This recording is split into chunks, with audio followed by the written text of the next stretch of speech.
Je suis heureux d'être là. Merci beaucoup, Patrice, pour les mots d'introduction. Et Rose, on vous aime tellement depuis des années. J'ai eu la joie de baptiser Rose. Et j'ai eu la joie, entre guillemets, de connaître Patrice avant qu'il soit chrétien. Et je me réjouis tellement de ce que Dieu a fait et va faire avec leur vie. Et de voir comment Dieu les a conduits ici à Bordeaux et comment l'Église s'est développée. Vous savez, j'étais venu dans cette Église en 1990. Il y en a qui étaient là en 1990 ? Il y en avait, oui, quelques-uns. Félicitations. Et l'église était petite et il y avait qu'une partie. Je suis revenu prêcher il y a quelques années. Et puis déjà, il y avait déjà la croissance. Et puis Dieu avait conduit Dan et Alice à rejoindre. Et l'équipe commençait à s'agrandir. Et puis maintenant, depuis quelques années, Patrice me poursuit pour que je revienne. Et comme il a dit, j'ai un agenda un peu compliqué. Et je suis tellement content. Cette semaine, j'avais le choix entre être en Grèce ou être avec vous à l'église Momentum. J'ai choisi d'être là parce que ici... Ici, il y a mieux que la Méditerranée, que le ciel bleu. De toute façon, il est bleu quand même. Hein, et c'est super d'être avec vous. Et je me réjouis, je bénis Dieu vraiment. Je suis heureux de ce que Dieu fait ici et de ce qu'il va faire. Vous êtes heureux, vous aussi ? Vous vous rendez compte de ce que Dieu est en train de faire ou quoi ? Bon, mon but ce matin, c'est de vous motiver. Je vais essayer, avec l'aide de la parole de Dieu et du Saint-Esprit, de vous motiver à devenir une source d'encouragement et de bénédiction pour les autres. Et je vais essayer de le faire de façon pratique pour que vous sachiez comment le faire. Il faut savoir que pour moi, ce n'était pas très naturel de tout le temps d'encourager les autres. Peut-être vous vous dites, c'est Eric, il écrit un miracle chaque jour, il a créé Top Chrétien, donc ça doit être le gars le plus positif et encourageant de la Terre. Non, c'est un peu comme mes muscles, ce n'est pas naturel. Je dois y travailler beaucoup. Et ça ne se voit pas. Vous verrez Matt Marvan tout à l'heure. Ça me fait super plaisir d'apporter la parole entre deux conducteurs de louanges comme Dan Luyten et Matt Marvan. C'est génial, je suis trop content. Je profite d'ailleurs pour saluer ceux qui nous suivent là, sur le Facebook Live ou qui vont voir ce culte en rediffusion. Et j'y pense parce que je vois 3 points rouges allumés là-bas au fond. Alors je vous fais coucou, je vous salue, je vous aime beaucoup. On peut les applaudir aussi, ceux qui nous suivent. Merci. Non, je n'ai pas toujours été un modèle d'encouragement. Ce n'était pas naturel pour moi. Ma femme, elle est empathique, elle aime les gens. Dès que vous lui parlez de vos problèmes, elle est super intéressée. Tandis que moi, c'est bizarre, pourtant j'étais pasteur quand même pendant des années d'église locale et j'aimais pas trop qu'on me parle des problèmes. Donc en fait, Dieu a dû développer ça en moi. C'est pour vous dire que s'il l'a fait avec moi, il y a de l'espoir pour vous, quoi. D'accord ? Tournez-vous vers votre voisin, dites-lui, il y a de l'espoir pour toi. Et avec gentillesse, hein, pas de moquerie. On n'a pas l'habitude d'encourager, on n'a pas l'habitude d'être encouragé. Vous avez remarqué, vous connaissez cette histoire un jour d'un pasteur qui a bien prêché, puis il y a une chrétienne de l'église qui veut l'encourager, qui lui dit « Ah frère, pasteur, votre message, il était vraiment super ce matin. » Et le pasteur répond « Je sais, le diable me l'avait déjà dit. » Donc elle n'a plus jamais eu envie de l'encourager de sa vie. Et puis moi, ça me pose quand même une question, je ne savais pas que le diable, il nous encourageait. Je ne savais pas qu'il nous disait « C'est bien, hein, c'est bien. » Non, il ne fait pas ça, hein. L'encouragement, ce n'est pas naturel et ça ne vient pas de l'ennemi, ça c'est sûr. On sait dire souvent, et moi en fait j'ai cette qualité ou ce défaut, c'est que je vois vite les problèmes. Je vois vite ce qui ne va pas. Il y en a qui sont comme moi ici ? Il n'y a que moi ? Non, attendez. Moi, parler français, ok ? Moi, me faire bien comprendre, pour ceux qui ne comprennent pas bien. Est-ce qu'il y en a qui ont plutôt tendance à voir rapidement les défauts et les choses qui ne vont pas ? Ah, il y a quelqu'un qui fait « toi là ». Bon, ça veut dire que toi aussi, tu remarques aussi bien les défauts de l'autre. Donc, plus personne n'ose lever la main maintenant. Est-ce qu'il y en a qui remarquent bien les défauts rapidement ? Moi, je suis comme ça. Bon, remarquez, ça, c'est un don aussi. Hein, mais c'est utile dans l'Internet pour voir les bugs et les choses qui ne vont pas. Mais on est comme ça. On sait dire à quelqu'un quand ça ne va pas, mais on ne sait pas dire quand ça va bien à cette même personne. Parce que la mentalité du monde, ce n'est pas une mentalité d'encouragement. Et donc, Dieu a dû me changer et j'ai dû apprendre des choses pour être transformé moi-même, pour devenir une source d'encouragement et pour écrire tous les jours à des milliers, puis à des dizaines de milliers, à des centaines de milliers de gens, tous les jours, des paroles d'encouragement pour les booster pour leur journée. Dieu m'a appris et moi, j'aimerais vous apprendre ce matin. Vous êtes d'accord d'apprendre ? Qui est-ce qui a besoin d'apprendre ici? Ouais, nous tous, hein? Super. Quelqu'un m'a écrit ça, Dorcas, elle m'a écrit ça. Elle m'a dit, ces encouragements de chaque jour m'ont beaucoup fortifié. Quand ma maison a été mise à l'épreuve, mon fils a fait une dépression, a été hospitalisé 3 mois. Et mon mari n'a pas accepté sa maladie et il s'est mis à changer, il a séparé nos comptes, il n'a plus voulu aller à l'église, il m'a annoncé sa volonté de divorcer. Il y a vraiment des gens qui passent par des moments difficiles dans leur vie. Peut-être que c'est le cas de plusieurs ici ce matin.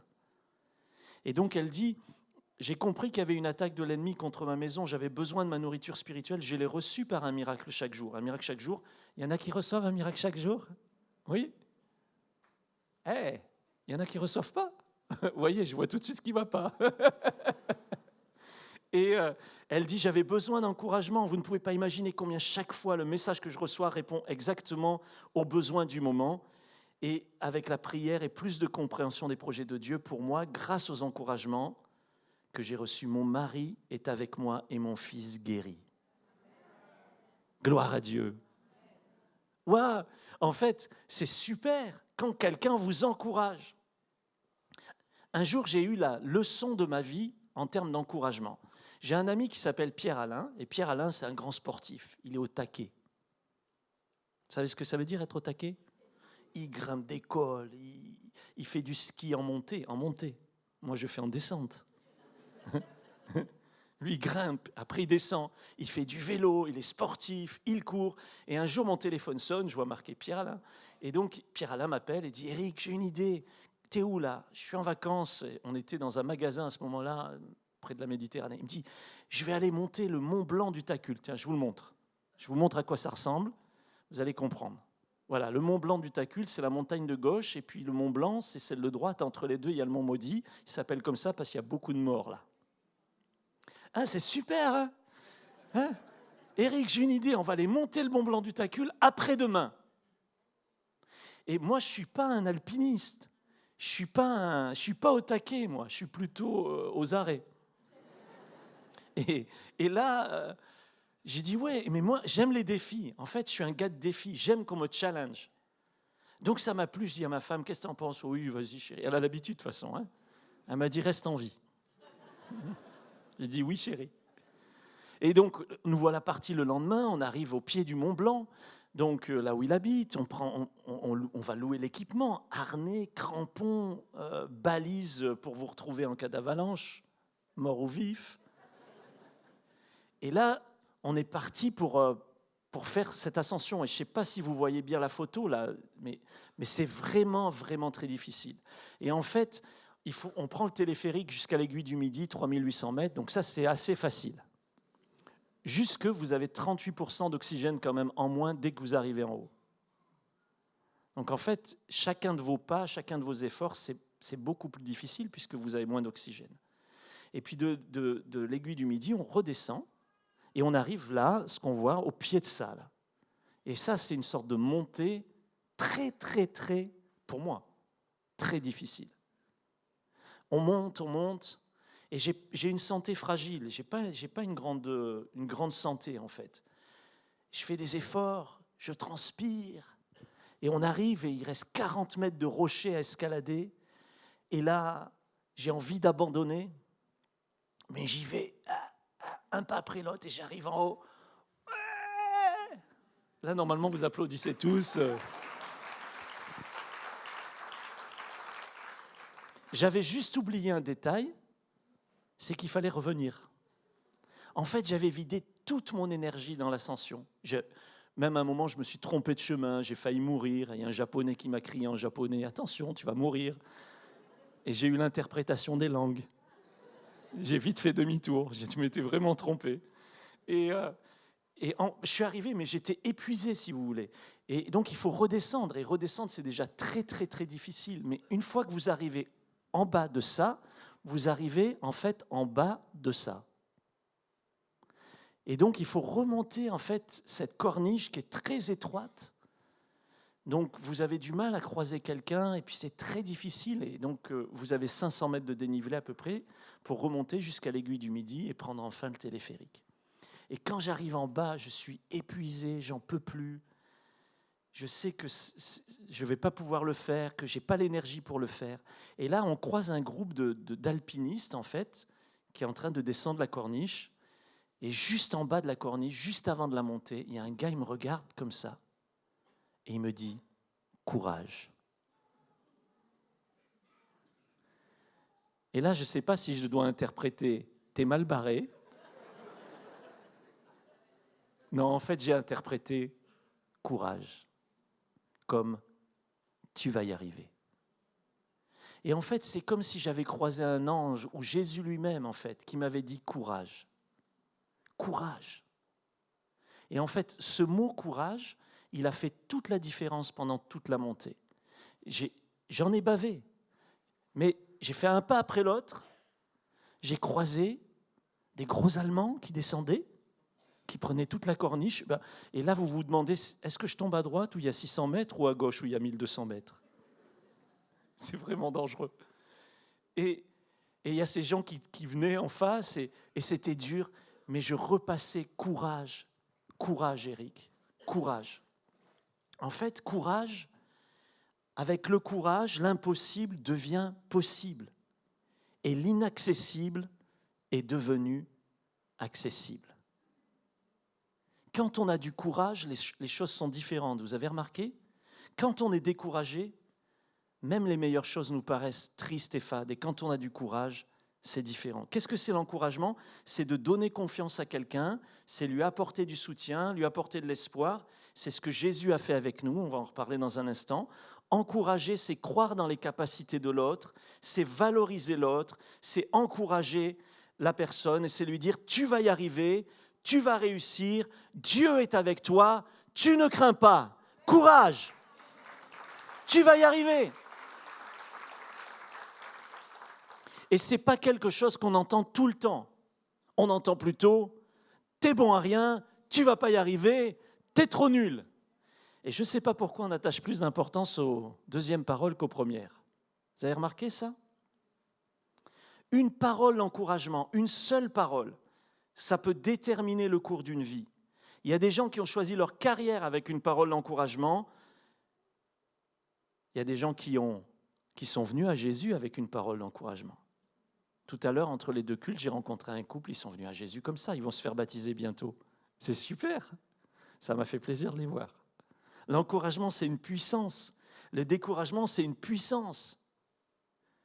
Si je vous dis, « Waouh, elle est belle ta tenue », tu vas dire, « Oh non, j'ai acheté ça pas cher, 20 €. » Si je dis, « Elle est moche ta tenue », « Ah ouais, c'est vrai. » Et en fait, la parole positive ou encourageante, souvent, on ne la retient pas avec la parole négative, on la repasse, on a tendance à la repasser sur notre cœur. J'aimerais bien changer un peu votre perception là-dessus. Récemment, on a vu un couple d'amis avec Muriel, ils sont dans le ministère, ils sont passés par des difficultés très compliquées.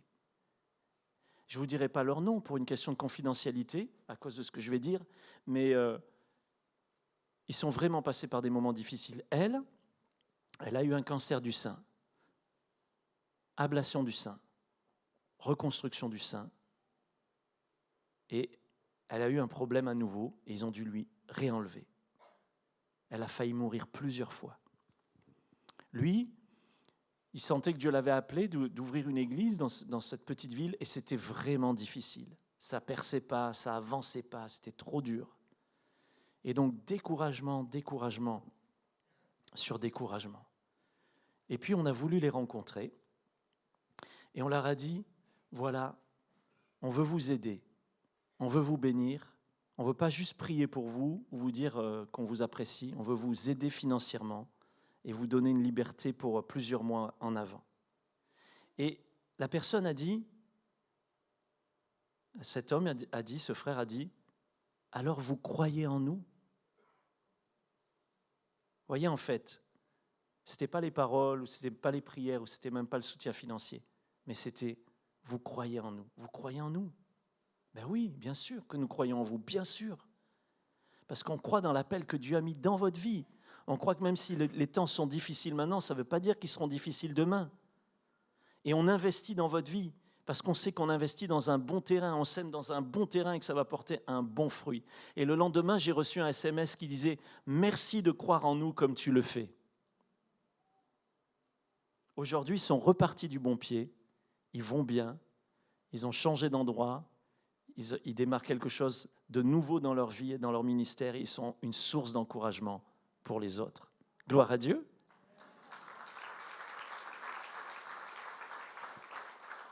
On insiste souvent sur le fait qu'il faut croire en Dieu, mais pas souvent sur le fait qu'il faut croire dans les gens.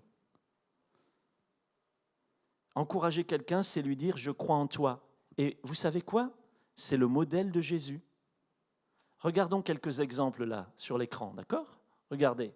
Par exemple, à un pêcheur de poissons, Jésus dit « désormais tu seras pêcheur d'hommes ». Quand les gens regardaient cet homme-là, ils se disaient, même à plusieurs en fait, puisqu'ils étaient plusieurs, quand les gens les regardaient, ils se disaient « c'est des pêcheurs de poissons ». Jésus voyait des pêcheurs d'hommes. C'est quand même super. Le regard de Jésus sur la vie des gens, sur notre vie. Tu n'es qu'un pêcheur de poissons, tu seras pêcheur de poissons toute ta vie, tu pêcheras du poisson, tu sentiras le poisson. J'ai rien contre les pêcheurs de poissons, j'aime le poisson et les huîtres du bassin d'Arcachon. Au contraire, je veux dire c'est super, mais Jésus voit quelque chose et l'encourage. Tu seras pêcheur d'hommes. Regardez un deuxième exemple, Jésus voit ce voleur, la patenté qui vient de se repentir. Aujourd'hui, le salut est entré dans cette maison, dit Jésus. Mais comment, Jésus? Tu ne sais pas, ce gars-là, il nous a volés. Mais voilà, Jésus croit en lui. Cet homme croit en Jésus, mais Jésus croit aussi en lui. Ce n'est pas que dans un sens. C'est assez incroyable que Dieu croit en nous. Des fois, on a du mal à croire en nous-mêmes, d'ailleurs, hein? Mais Dieu croit et il voit le potentiel qu'il a mis. Et Jésus savait que si cet homme-là se convertissait, il allait faire du bien aux pauvres, il allait devenir une source de bénédiction. Et d'ailleurs, il le dit lui-même, je vais rendre tout ce que j'ai volé, je ne sais plus combien de fois, et je donne la moitié de mes biens aux pauvres. Je crois qu'il rendait 4 fois, non, c'est ça? C'est bien, hein? Allez-y, faites de même. Il y a moins de amen là. À une femme qui est surprise en flagrant délit d'adultère, Jésus dit « Je ne te condamne pas non plus, va et ne pêche plus ». Et on pourrait multiplier les exemples comme ça. La femme samaritaine qui a eu plusieurs maris, l'homme avec lequel elle vit n'est pas son mari, elle devient un témoin de Jésus. Pierre qui a renié Jésus 3 fois. 3 fois. Il a passé 3 ans avec Jésus, il a vu les miracles de Jésus et il renie Jésus. « Je ne connais pas cet homme, je ne le connais pas, je jure que je ne le connais pas ». Et Jésus voit Pierre et lui dit « Pierre, paie mes brebis. Pierre, paie mes brebis. Pierre, paie mes brebis. » Vous auriez fait ça, vous? Ben, c'est ce que vous êtes appelés à faire. D'où le message de ce matin. Ça va, toujours avec moi? C'est ce que Jésus a fait. Jésus a encouragé des gens. Et l'encouragement, c'est le cœur de la bonne nouvelle. Être encouragé par quelqu'un, c'est très important. Mais encourager les autres, c'est vraiment bien. Je ne sais pas, je vais vous montrer cet homme-là, et je ne sais pas qui c'est le héros, si c'est l'homme que je vais vous montrer ou l'homme que je ne vais pas vous montrer. Mais lui s'appelle Jackie Robinson. Quelqu'un a déjà entendu parler de Jackie Robinson? Ouais, pas grand monde, hein? Premier noir afro-américain, on va dire, afro-américain, à devenir joueur de baseball professionnel. Le premier. Et quand vous êtes le premier à faire quelque chose que personne n'a jamais fait, généralement, les autres ont un peu de mal à le comprendre. J'ai un peu d'expérience. D'accord? Peut-être vous aussi. Et donc cet homme-là, il a l'air bien là, il a l'air content. Mais ça a été vraiment difficile pour lui. Parce qu'il était le premier et donc il n'y avait que des joueurs blancs. Et le public, certainement, c'était un public blanc. Et chaque fois qu'il entrait sur le stade de baseball, il se faisait siffler, il se faisait huer, il se faisait traiter de toutes sortes de noms. Et pourtant, il persévérait. Puis un jour, il rate un coup. Et là, toute la foule se met à le huer, à le siffler. Il est tout seul avec son erreur au milieu d'un stade qui le déteste. Et là, il y a un homme, un joueur blanc qui s'appelle Pee Wee Reese, qui le rejoint, qui se tient à ses côtés et qui met son bras comme ça sur l'épaule de cet homme-là, de Jackie Robinson. Et il regarde les gens en train de siffler, en train de huer. Et les deux se mettent à regarder. Et tout d'un coup, tout le monde s'arrête. Et à partir de ce jour-là, en fait, les choses ont changé. Il y a eu de plus en plus de joueurs de couleur qui sont venus professionnels et qui ont été acceptés. Et Jackie, un jour, il dira « Ce que Reese a fait ce jour-là a sauvé ma carrière. » On a besoin d'être encouragé, mais les autres ont besoin d'encouragement. La Bible dit dans Matthieu 7, verset 12, « Faites pour les autres tout ce que vous voulez qu'ils fassent pour vous. » Amen. C'est simple. Vous avez besoin d'être encouragé? Encouragez. Vous avez besoin d'amour? Aimez. Vous avez besoin de joie? Joyez. Vous voyez, ça marche déjà.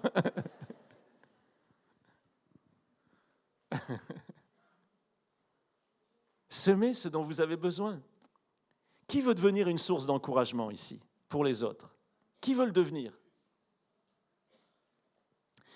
Devenir une source d'encouragement, ça ne veut pas dire on est meilleur que les autres, ça ne veut pas dire on a moins de problèmes que les autres. Je connais l'histoire de gens très très malades, quand les gens allaient les voir pour prier pour eux, ils ressortaient, ils étaient fortifiés, quoi. Les gens sortaient fortifiés. Donc, j'aimerais vous partager un secret ce matin. On n'a pas le temps pour plusieurs, mais au moins un, pour que vous deveniez une source d'encouragement. Et si vous mettez ça en pratique, ça va changer votre vie, ça va changer la vie des gens autour de vous. Ce secret, ça s'appelle la gratitude. La gratitude. Lisons ce verset ensemble dans Luc 5, 45. Jésus a dit, « La personne qui est bonne tire le bien de son cœur, qui est plein de bonnes choses. La personne qui est mauvaise tire le mal de son cœur, qui est plein de mauvaises choses. Oui, ce qui remplit le cœur de quelqu'un, voilà ce qui sort de sa bouche. » Imprégnez-vous bien de ces paroles de Jésus. L'homme bon, il tire des bonnes choses, du bon dépôt, du bon trésor qu'il y a dans son cœur. Est-ce que votre cœur est plein de bonnes choses? Quelle est votre attitude intérieure et extérieure? Vous connaissez cette phrase certainement de Zig Ziglar, vous l'avez déjà entendue, votre attitude détermine votre altitude. J'ai eu la joie de rencontrer Zig Ziglar. C'est une petite connexion divine comme ça, à Chicago. C'était bien. Et cet homme-là était très âgé, mais c'était un homme, quand vous le voyez, rempli de joie, rempli de reconnaissance, rempli de gratitude. Si tu as un cœur rempli de gratitude, naturellement, tu vas bénir les autres. Et Dieu va te bénir aussi pour cela. Toujours avec moi? Parce que là, on va rentrer dans la pratique. On va s'entraîner. Est-ce que vous avez la gratitude ou est-ce que vous avez la gratte-attitude? C'est pas pareil. J'explique la gratte-attitude. Ouais, ça m'énerve, c'est nul. Ça me dérange, ça me démange. Souvent, en tant que pasteur, j'ai entendu des chrétiens me dire, quand j'essayais de leur expliquer que ça serait peut-être pas mal qu'ils changent, je leur disais diplomatiquement, « Oui, mais moi je suis comme ça, je râle, c'est mon caractère. » C'était pas ici à Bordeaux. Quoique, il y a longtemps. C'est mon caractère. Nous, les Français, on est connus dans le monde entier comme des gens très, très encourageants. On est connus dans le monde entier comme les gens qui sont les plus joyeux de la terre. D'ailleurs, ce n'est pas pour rien que le bonheur national brut français, il est quand même très, très, très bas, quoi. Hein. Et en fait, quand on vit dans un pays avec une certaine culture, cette culture, elle a tendance à nous formater. Et je vais vous donner un exemple. Si vous allez dans les rues de Paris, il y a de fortes chances que vous voyez des crottes de chiens. Il y en a qui ont déjà fait l'expérience de la crotte de chien dans les rues de Paris? C'est dégoûtant. Et donc vous êtes là, vous marchez, et puis vous zigzaguez. Les étrangers, ils sont super choqués, hein. Surtout les Asiatiques, ils ne comprennent même pas qu'on laisse traîner des crottes de partout. Donc pourtant, il y a des motocrottes, tout ça, mais c'est le principe, quoi. Et donc c'est notre culture, la culture de la crotte, je l'appelle. Et un jour, je marchais dans un aéroport en Suisse, et tout d'un coup, mon pied se pose dans quelque chose de mou. Je regarde de marron, et qui a l'air un peu chaud. Alors je dis, oh non, j'ai marché dans du caca. Alors j'enlève ma chaussure, et là je découvre que j'ai marché sur un chocolat. Ça m'était jamais venu à l'idée. Les Suisses, ils sont super propres. Hein. Le seul truc qu'ils avaient laissé traîner, c'était un chocolat. C'était peut-être un enfant qui l'avait laissé tomber. Mais j'étais tellement formaté par ma culture de Paris que jamais j'imaginais qu'il y avait autre chose qui était possible. Marcher dans un chocolat. J'avais envie de lécher ma chaussure.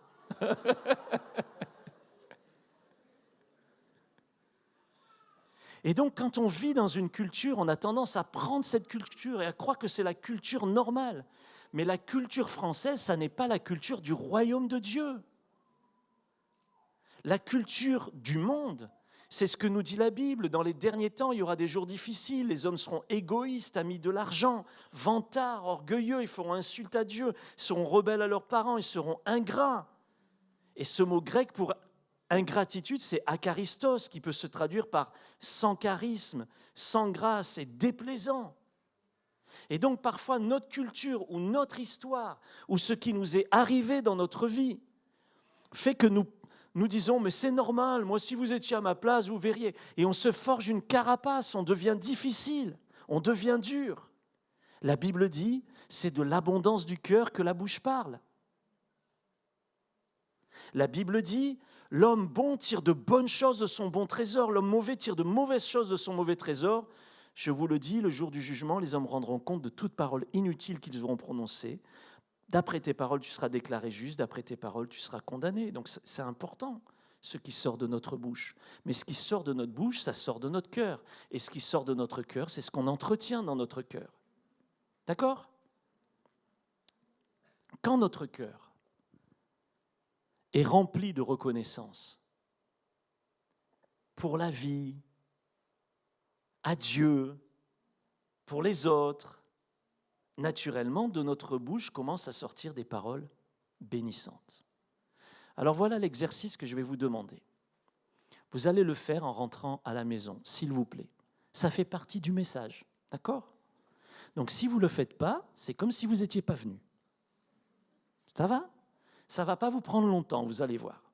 Vous prenez 2 feuilles de papier, un stylo, et sur une des feuilles, vous allez écrire la liste des gens qui vous ont manqué de respect ou qui ne vous aiment pas. Vous allez trouver ? Est-ce que vous allez trouver des noms ? Je vous en donne si vous voulez. Mais ça ne va pas marcher, il faut que ça soit les vôtres. Donc, les attentes qui ne se sont pas réalisées, les mauvaises situations dans lesquelles vous vous êtes retrouvés, les injustices qui vous ont touché, les deuils, les maladies, tout ce qui vous est arrivé de négatif dans la vie, vous gardez rien, vous écrivez tout. Vous remplissez la feuille numéro 1 de tout ce qui ne va pas. Est-ce que tout le monde a compris ou vous avez des questions par rapport à la feuille numéro 1 ?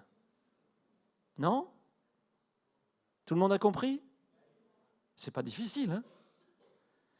Est-ce que vous avez tous quelque chose à écrire sur cette feuille-là ? Des choses négatives qui vous sont arrivées dans la vie ? Oui ? Des gens qui ne vous aiment pas ? Oui ? Bon, félicitations. Ensuite, vous faites une 2e feuille. Et sur la 2e feuille, vous écrivez tous les gens qui vous aiment. Si vous ne trouvez pas de nom, vous mettez le mien. D'accord? Vous mettez celui du pasteur Patrice Martorano. On vous aime. Mais bon, vous allez trouver des noms. Vous trouvez des noms de gens qui vous aiment. Vous mettez toutes les opportunités que vous avez, les gens qui vous font confiance, les ressources que vous avez, ce qui marche bien, ce que Dieu est en train de faire dans votre vie. Ça va jusque-là? C'est maintenant que ça se complique. Alors il faut que vous restiez bien attentifs. Maintenant, vous prenez une liste et vous la mettez dans un tiroir. Ça va? Et l'autre liste, vous l'affichez près du miroir. Vous avez tous une salle de bain? Vous pouvez mettre « j'ai une salle de bain » dans la liste numéro 2. Donc, vous affichez cette liste près du miroir. Et il y en a une, vous la lirez une fois par an pour vous en souvenir, et puis l'autre, vous la lirez tous les jours. OK? Oui? La liste que vous lirez tous les jours va déterminer ce que vous remarquerez, ce à quoi vous attacherez de l'importance et l'histoire que vous vous racontez à vous-même chaque jour. Et comme vous êtes très intelligent et que vous m'avez bien suivi, vous avez remarqué que je ne vous ai pas dit quelle liste afficher, quelle liste ranger. Parce que ça, c'est à vous de choisir. Mais je pense que vous avez maintenant bien compris le cœur du message.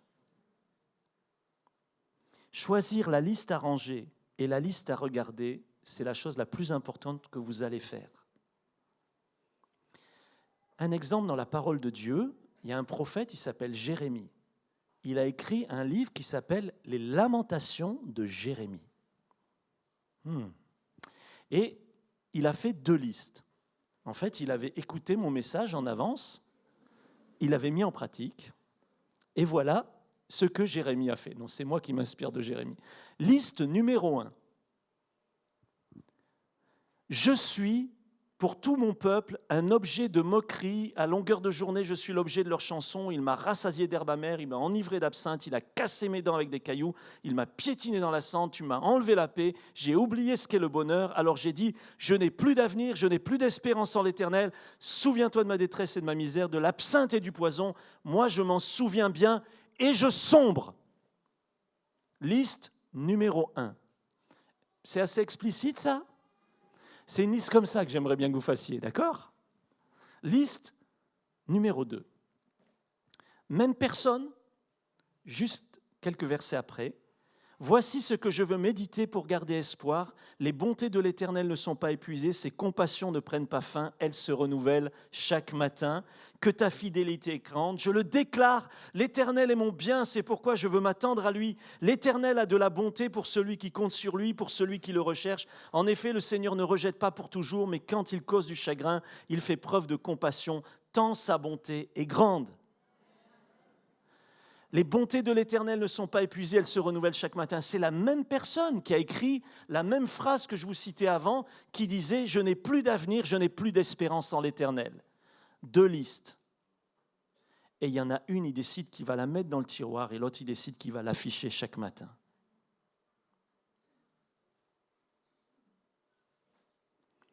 Dieu n'en a pas fini avec Jérémie. Et c'est ce que Jérémie veut se dire. Dieu va me bénir, je suis reconnaissant pour tout ce qu'il va faire. Même l'apôtre Paul, qui a connu des moments difficiles, disait « J'ai appris à être content ». Et vous savez la bonne nouvelle, être content, ça s'apprend. Être mécontent, il n'y a pas besoin. C'est naturel. C'est charnel, c'est humain, c'est français. C'est bordelais. Aïe, j'ai dit une vérité. Être content, ça s'apprend. Quand je voyais des gens courir dans mon quartier, faire du footing, je me disais, mais comment ils font ces gars-là? C'est des extraterrestres. Parce que moi, je n'arrivais pas à courir 100 mètres. J'étais essoufflé, quoi. Puis même, je n'avais pas envie. Je les voyais passer, je disais, mais comment ils font? Et en fait, je m'y suis mis. Et maintenant, je peux courir plusieurs kilomètres sans m'arrêter. J'ai appris. Ça s'apprend. J'en suis pas encore au marathon. J'ai un ami qui fait ça. Ça s'apprend. Être content, ça s'apprend. C'est une bonne nouvelle. Et comment il faut faire? Il faut être reconnaissant. Commencez votre journée en disant, merci Seigneur pour cette journée. Je suis vivant. Je vois, j'existe. Merci d'exister. Amen. Merci parce que j'existe. Je suis vivant. Par ta grâce, je peux voir, je peux respirer, je peux bouger, je peux même aller à l'église. Youpi! Et puis quand vous prenez votre café, vous dites, Seigneur, merci d'avoir créé cette plante merveilleuse. Pour les buveurs de café, vous me comprenez. Et puis vous commencez à remercier Dieu. Et la journée, vous êtes reconnaissant. Et le soir, quand vous allez vous coucher, bien vous vous dites, quelles sont les 5 choses pour lesquelles je pourrais être reconnaissant pour cette journée? C'est ce que j'ai fait hier soir. Hier, je suis allé me coucher, j'ai dit, merci Seigneur, on a passé une tellement bonne journée avec Patrice. On était toute la journée ensemble et on s'est entretenus, et on s'est challengé. On aime faire ça. On a parlé d'église, de croissance, de multiplication exponentielle. Wouhou! Premier sujet de reconnaissance. Deuxième sujet, ça s'est passé à Saint-Émilion. Et là, je vois tout de suite que vous pensez à des choses pas bien. Non, je parlais du village, de la beauté historique des lieux. C'est très beau. Mais aussi, c'est vrai qu'on a eu un resto avec un bon vin, un Margaux, je pense. Très, très bien. J'étais reconnaissant. Puis ma femme qui nous a rejoints hier soir, parce qu'elle fait l'école biblique à l'église, elle suit les cours, et donc j'étais reconnaissant pour ma femme. Et puis je me suis endormi en disant, je suis content parce que demain, je prêche à l'église Momentum. Et je me suis endormi comme ça. Après, j'ai fait des beaux rêves. J'ai peut-être ronflé, je ne sais pas. Et ce matin, quand je me suis réveillé avec le même sentiment de gratitude. La gratitude, ça crée une atmosphère autour de vous, en vous, mais autour de vous. Ça réjouit Dieu.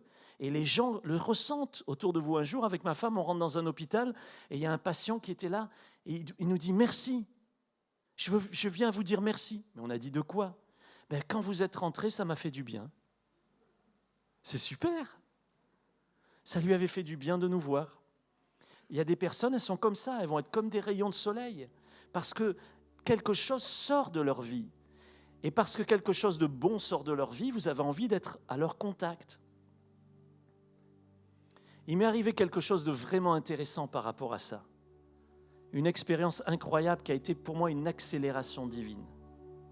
Et j'ai appris quelque chose par rapport à l'attitude et à la gratitude. La gratitude, c'est intérieur, mais comme je l'ai dit, ça s'exprime extérieurement. Quand j'ai appris que Nick Vujicic, alors je vais vous montrer sa photo, puis on restera sur cette photo un moment, et quand j'ai appris que Nick Vujicic, alors c'est la vraie prononciation, ok, je me suis super entraîné avant de le rencontrer. On ne dit pas Vujicic, d'accord, Vujicic. Parce que moi je le disais toujours mal. Quand j'ai su qu'il venait en France, qu'il venait prêcher au stade Océane au Havre, j'étais tellement content. Ça faisait des années que j'avais essayé de le faire venir en France, je n'avais pas réussi. Et c'est un homme, il est né sans bras et sans jambes. Je veux dire, sa liste numéro 1 à lui, juste pour l'écrire, c'est compliqué. Et c'est long. Vous voyez ce que je veux dire? En termes de liste numéro 1, c'est le top du top. Né de parents pasteurs, sans bras et sans jambes. Voyez, imaginez un peu le contexte. Et quand j'apprends qu'il vient, je sais comment Dieu, il a 36 ans. Il est jeune. Mais comment Dieu utilise ce jeune? Je dis jeune parce que je suis un peu moins. Pardon pour les jeunes de 20. Ok? Ce vieux, pour les jeunes. Comment Dieu utilise cet homme-là comme une source d'encouragement. Il va dans les lycées, dans les écoles, il rencontre des chefs d'État, il encourage tout le monde. Il encourage les gens, alors qu'il a toutes les raisons. Qu'est-ce qu'il a développé dans sa vie pour ça? Bref, je suis trop content qu'il vienne. Et puis un jour, je reçois un email des organisateurs qui disent on manque de finances pour cet événement, envoyez-nous un don. Et j'écris un email et pour dire voilà, j'ai vraiment à cœur de vous soutenir pour ça, d'un soutien qui était significatif. Et puis finalement, les organisateurs m'ont proposé de faire une interview de 30 minutes, un Facebook Live avec Nick Vujicic. J'étais super content. Le Top Chrétien pouvait diffuser l'événement sur Internet. J'étais super content. Et ils me disent, voilà, Eric, viens nous voir, tu vas voir, on va bien s'occuper de toi, on va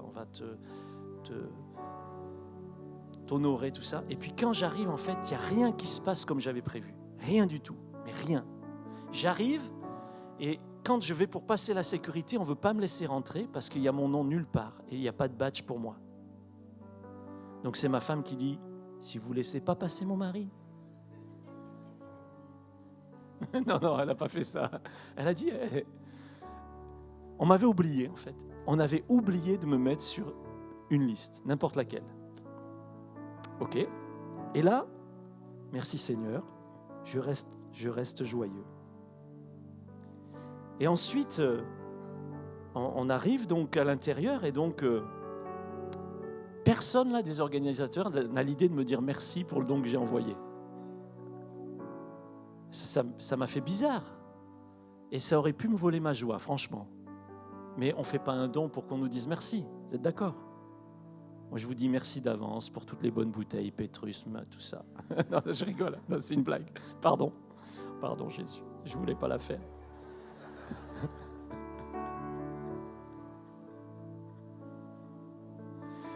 Et ensuite, quand Nick arrive pour la conférence de presse, je m'approche de lui et j'ai dit, Nick, je suis tellement content que tu sois là. Merci d'être venu en France. Et voilà, on a un Facebook Live de 30 minutes qui est prévu tous les deux et donc qu'on doit faire après ta prédication. Et il me répond, et je vous le fais vite, t'es qui toi ? Il n'était pas au courant. Il ne savait pas. Il me dit, va voir un tel, et donc je vais voir un tel, et puis qui me dit, ah oui, on est désolé, il n'est pas bien, on va te donner juste 5 minutes avant, et il faudra faire vite, parce qu'il est fatigué, ce que je comprends très bien. Et donc je vais dans sa loge, je fais un Facebook Live en 5 minutes, 40 secondes. 5 minutes 40. Très vite, je lui dis merci, je le remercie, non.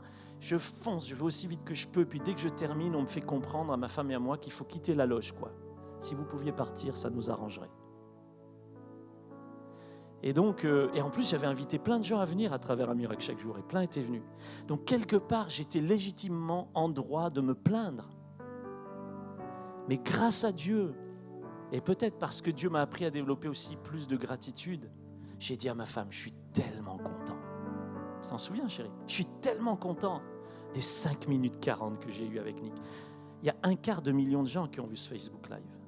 C'est quand même pas mal. Ça aurait été dommage de ne pas le faire, non ? Et je suis tellement reconnaissant qu'il soit là en France. Je remercie Dieu pour lui. Et en fait, on était assis là dans le couloir. Et quelques minutes plus tard, la porte de la loge s'ouvre à nouveau. Il y a son responsable de ministère qui dit « Yannick qui voudrait te reparler ». Comprenez bien qu'il ne me connaissait pas avant, d'accord ? Et donc je rentre, je suis tout étonné. Il me dit « Voilà, j'ai à cœur que ça soit toi qui me traduise aujourd'hui ». Donc si vous voyez la photo d'après, eh bien on est là et je traduis Nick. C'est super, non ? C'est un peu spécial. Et pour moi, c'était un cadeau. C'était vraiment, en fait, juste le Seigneur qui me disait « Eric, tu as gardé ton cœur, tu as gardé une bonne attitude. Alors moi, je vais te bénir. » Et j'étais tellement content. C'était super dur. Moi, j'étais gêné parce qu'il y avait un traducteur. Vous allez me dire « qu'est-ce qu'il est devenu, lui, le traducteur ?» Mais en fait, il était tout content que je traduise à sa place. Parce que c'était super dur de traduire dans un stade qui résonne. Et donc, il m'a remercié, le traducteur. Moi, j'ai souffert un peu quand même, c'était dur. Mais j'étais tellement heureux de le faire, tellement content. Et de voir des milliers de gens, il y avait peut-être 10 000 personnes dans le stade, et des milliers qui ont répondu à l'appel. Gloire à Dieu. Qu'est-ce qui se serait passé si j'avais une mauvaise attitude ? Qu'est-ce qui se serait passé si je m'étais fâché ? Qu'est-ce qui se serait passé si j'avais dit « Ouais, on ne me traite pas de la bonne façon, blablabla ». J'aurais été légitime, mais j'aurais juste perdu une grâce que Dieu voulait faire. Que je puisse être une bénédiction et que je puisse être aussi béni par cela. Qui est-ce qui a le désir que Dieu accélère sa vie ? Amen. Je voudrais vous inviter, vous qui avez ce désir, à vous lever là à votre place et je voudrais prier pour vous maintenant. Merci Seigneur. Merci Jésus.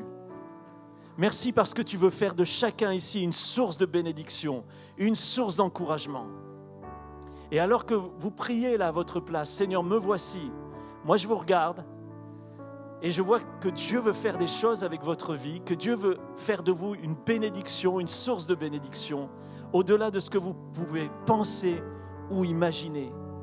Et que vous pouvez choisir d'afficher votre liste 1, de la regarder tous les jours, de la projeter sur l'écran. Vous voyez, pendant ce message, on projetait des images sur cet écran. On a choisi de projeter ce qu'on projette. D'accord ? Vous pouvez choisir de projeter ce que vous projetez sur l'écran de vos pensées. Vraiment. Vous pouvez choisir la liste 1. Vous pouvez repasser ça sur votre cœur et vous dire non, mon espoir est fini. Ou vous pouvez décider que vous allez la mettre dans le tiroir, la regarder de temps en temps pour vous souvenir que Dieu vous a tiré quand même de pas mal de situations et regardez ce que vous avez, que Dieu vous donne maintenant. Afin que vous puissiez comprendre que Dieu est en train de vous visiter, de faire quelque chose dans votre vie et avec votre vie. Amen. Mes frères et sœurs, moi je suis exactement comme vous, pareil. J'ai ma liste 1 aussi. Elle est plutôt pas mal. Et je vous la lirai pas, je ne voudrais pas vous décourager. Mais j'ai aussi ma liste numéro 2. C'est que Dieu fait infiniment au-delà de ce que nous demandons ou pensons. C'est que Dieu prend les choses faibles pour confondre les fortes. C'est que Dieu prend les gens qu'on méprise pour confondre les gens qui sont élevés, honorés dans cette société. Dieu prend notre vie pour sa gloire. Amen. Je prie, Père, ce matin, tous mes frères et sœurs, bien-aimés, amis qui sont là debout devant toi, qu'ils vivent dans la gratitude à partir d'aujourd'hui, qu'ils fassent de la gratitude une habitude de vie. La gratitude à toi, Seigneur, mais aussi la gratitude aux autres. Dans le nom de Jésus, Père. Amen. Soyez bénis et soyez bénissants. Merci d'exister.